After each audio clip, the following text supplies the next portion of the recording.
حمید مجید۔ گرامی قدر سامعین،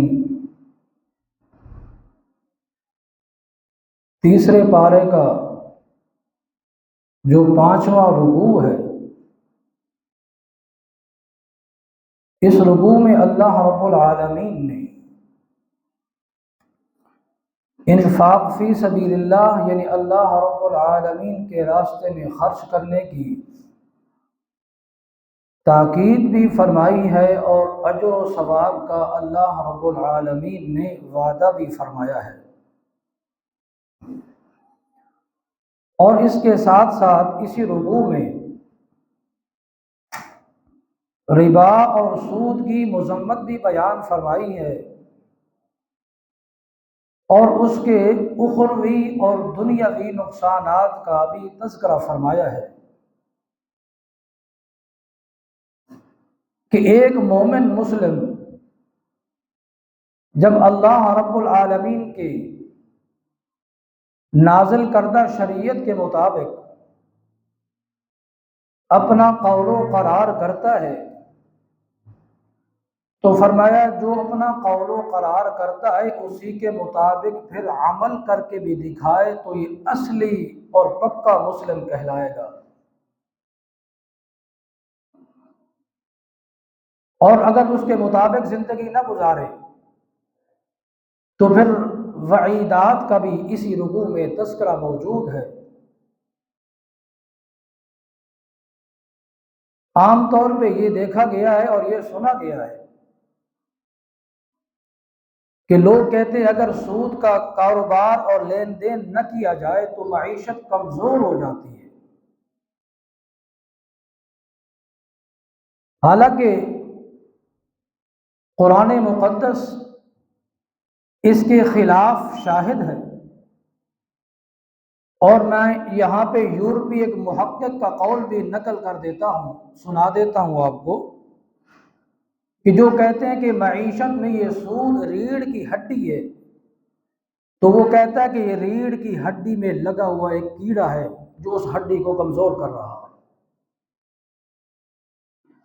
معیشت بلا اسلامی تصور کے مطابق مضبوط ہوا کرتی ہے، اور اس کے مخالفت میں کبھی بھی معیشت مضبوط نہیں ہوا کرتی۔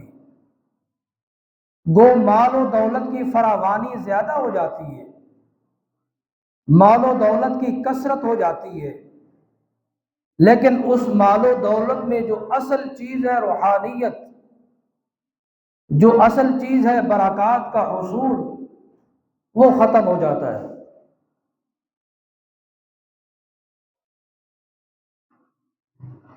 رسول اللہ صلی اللہ علیہ وسلم فرماتے ہیں، ایک حدیث شریف میں آتا ہے کہ اگر آپ نے کسی کو قرض دیا، پھر جب دوبارہ آپ قرض لینے کے لیے گئے تو آپ نے وہاں کچھ کھایا پیا، تو یہ کھانا پینا بھی سود کے زمرہ میں آتا ہے۔ اگر آپ کے پہلے تعلقات موجود ہیں، دوستی موجود ہے، اس سے قبل بھی آپ کھایا پیا کرتے ہیں ایک دوسرے کے ساتھ، ایک دوسرے کے گھروں میں کھایا پیا کرتے، تو پھر کوئی مذائقہ اور حرج نہیں ہے۔ اگر قرض کے بعد یہ صورت پیدا ہو گئی یا اس میں اضافہ ہو گیا تو فرمایا یہ سود ہے۔ حضرت فرماتے ہیں صلی اللہ علیہ وسلم، کل قرض جر نفعا فہو ربا، ہر وہ قرض جو نفع کو کھینچ لائے یہ سود کہلاتا ہے۔ دیکھیں امام ابو حنیفہ رحمۃ اللہ علیہ ایک بندے سے قرض وصول کرنے کے لیے تشریف لے گئے، تو اس بندے کی جو دیوار کا سایہ تھا، آپ اس سائے میں بھی نہیں کھڑے ہوئے کہ کہیں یہ منفعت میں نہ آ جائے یہ چیز۔ اور حضرت صلی اللہ علیہ وسلم فرماتے، حضرت انس سے روایت ہے، فرمایا آپ نے اگر قرض کا لین دین کیا اور اس کے بعد آپ کا اس کے گھر سے جب تک قرض موجود ہے کھانا آپ کے لیے حرام، اس کے گھوڑے کی سواری بھی آپ کے لیے حرام ہے۔ اللہ کے رسول صلی اللہ علیہ وسلم نے 40 احادیث میں اس کی مذمت بیان کی، 40 احادیث، اور قرآن مقدس کی 7 آیات اس پہ دال اور شاہد ہیں۔ یہ خاص قسم کا سود جو عام طور پہ ادھار دیا کرتے ہیں لوگ، اس پہ یہ مذمت بیان کی گئی ہے کہ میں آپ کو 10,000 دیتا ہوں، 2 مہینے کے بعد میعاد بھی مقرر ہے کہ 2 مہینے کے بعد میں آپ سے 12,000 وصول کروں گا۔ اس مذمت پہ تقریباً 7 آیات موجود ہیں اور 40 احادیث موجود ہیں۔ اور اس رکوع میں اللہ رب العالمین نے انفاق کو اور ربا کو جمع فرمایا۔ اس رکوع کو اللہ نے شروع فرمایا الذین ينفقون اموالهم باللیل والنہار سرا وعلانیہ، جو لوگ اللہ تعالیٰ کے راستے میں خرچ کرتے ہیں ظاہراً بھی، پوشیدہ بھی، سب کے سامنے بھی اور چپکے سے بھی، دن کے اندر بھی اور رات کے اندر بھی، فَلَهُمْ أَجْرُهُمْ عِنْدَ رَبِّهِمْ وَلَا خَوْفٌ عَلَيْهِمْ وَلَا هُمْ يَحْزَنُونَ۔ فرمایا ان کے لیے بے بہا اجر ہے، انہیں دنیا کے اندر نہ خوف ہوگا اور نہ ہی آخرت میں کوئی حزن و ملال ہوگا۔ اور اس کے ساتھ اللہ نے بیان فرمایا الذین یأکلون الربا،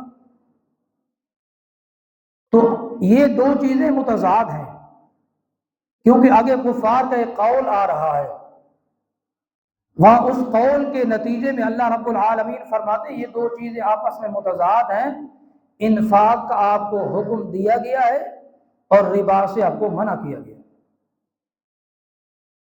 اور سورۃ الروم میں اللہ تعالیٰ فرماتے ہیں ما آتیتم من ربا، اور جو مال تم سود پہ دیتے ہو وہ کیوں دیتے ہیں؟ لیربو فی اموال الناس، تاکہ اصل مال کے ساتھ مل کے ہمارا مال بڑھ جائے۔ تو اللہ تعالیٰ فرماتے ہیں فلا یربو عند اللہ، وہ دنیا کے لحاظ سے تو بڑھ جائے گا لیکن اللہ کے لحاظ سے نہیں بڑھتا۔ گو ظاہراً اس کے پاس بڑا مال و جائیداد ہوگا، اس کے پاس بڑا پیسہ ہوگا، لیکن مرنے کی دیر ہے، فرمایا اس کا اکاؤنٹ خالی نظر آئے گا۔ مرنے کی دیر ہے، اس کا اکاؤنٹ خالی نظر آ گا۔ صرف یہ سود پہ نہیں ہے، باقی دوسرے اموال جو ہم حرام طریقے سے کماتے ہیں اس پہ بھی یہی وعید ہے۔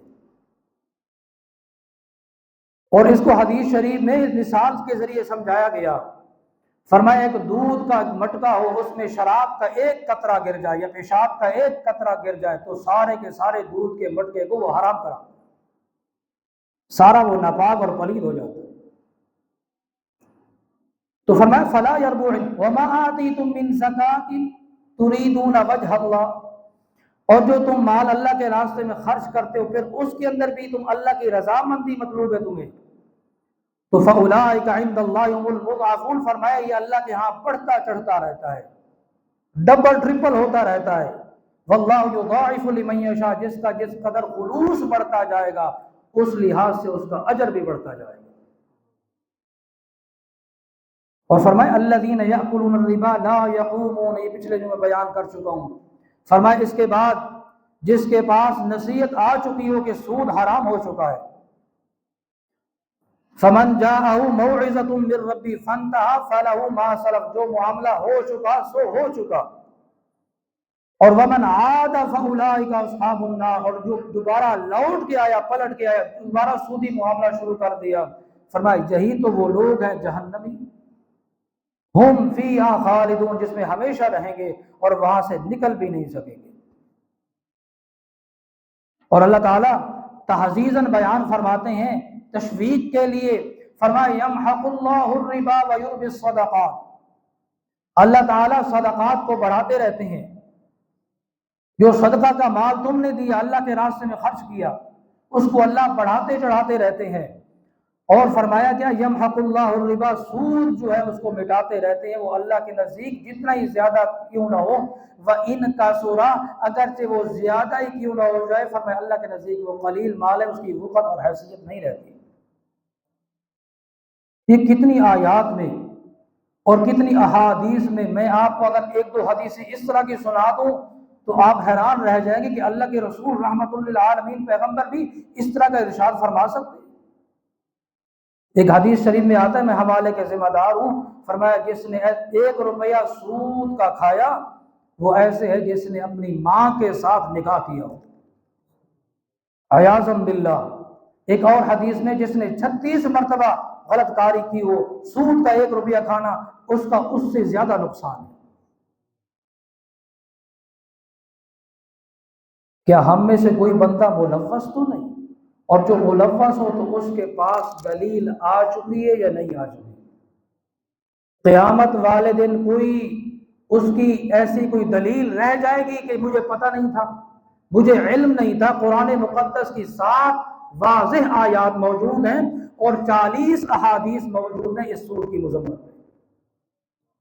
اگلی آیت میں اللہ فرماتے ہیں، یا ایھا الذین آمنوا اتقوا اللہ وذروا ما بقی من الربا، اگر تمہارا سود کا کوئی لین دین کاروبار ہو چکا ہے تو پچھلا سود چھوڑ دو۔ شرط لگائی، ان کنتم مؤمنین، اگر تم ہو ایماندار، اگر تمہارے دل میں ایمان موجود ہے تو پچھلا سود چھوڑ دو۔ اگر نہیں چھوڑو گے تو فَإِن لَّمْ تَفْعَلُوا فَأْذَنُوا بِحَرْبٍ مِّنَ اللَّهِ وَرَسُولِهِ، پھر اللہ اس کے رسول کے ساتھ جنگ کے لیے تیار ہو جائے۔ یہ وہ واحد گناہ ہے کہ اللہ خود فرماتے کہ میں اس بندے کے لیے جنگ کرتا ہوں، اس کے ساتھ جنگ کروں گا۔ کیوں؟ غریب کی حمایت میں۔ اصل میں یہ سود کا کاروبار کرنے والا غریب کو مزید غریب تر کر رہا ہے، تو اس کی حمایت میں اللہ فرماتے ہیں میں بھی اور میرا رسول بھی اس کے لیے جنگ کرنے کے لیے تیار ہے۔ اور فَإِن تُبْتُمْ فَلَكُمْ رُءُوسُ أَمْوَالِكُمْ، اور اگر تم توبہ کرو تو جو اصل مال تم دے چکے ہو سود پہ تو اصل مال واپس کر دو۔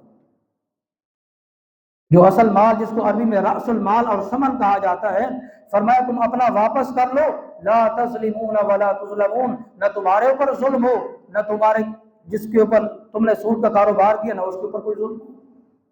دیکھیں ہم یہ تو نہیں کہہ رہے کہ تم اصل مال ہی واپس نہ لو، اگر اصل مال کا کہہ دیتے تو تمہارے اوپر ظلم بنتا، تو ہم یہ ظلم بھی تمہارے اوپر نہیں کرنا چاہتے، پھر جب ہم تمہارے اوپر نہیں کرنا چاہتے ظلم تو تم اگلے بندے پہ بھی ظلم نہ کرو۔ اور پھر یاد رکھو آخر میں فرمایا واتقوا یوما ترجعون فیہ الی اللہ، ایک دن آئے گا تم سارے اللہ کی طرف پلٹائے جاؤ گے، لوٹائے جاؤ گے، ثم توفی کل نفس ما کسبت وہم لا یظلمون، پھر دنیا کے اندر جو کچھ اس نے کیا تھا ان تمام اعمال کا اسے بدلہ دیا جائے گا اور اس کے اوپر ظلم نہیں کیا جائے گا۔ اللہ تعالیٰ ہمیں سود کی اس لعنت سے محفوظ فرمائے۔ وآخر دعوانا الحمدللہ۔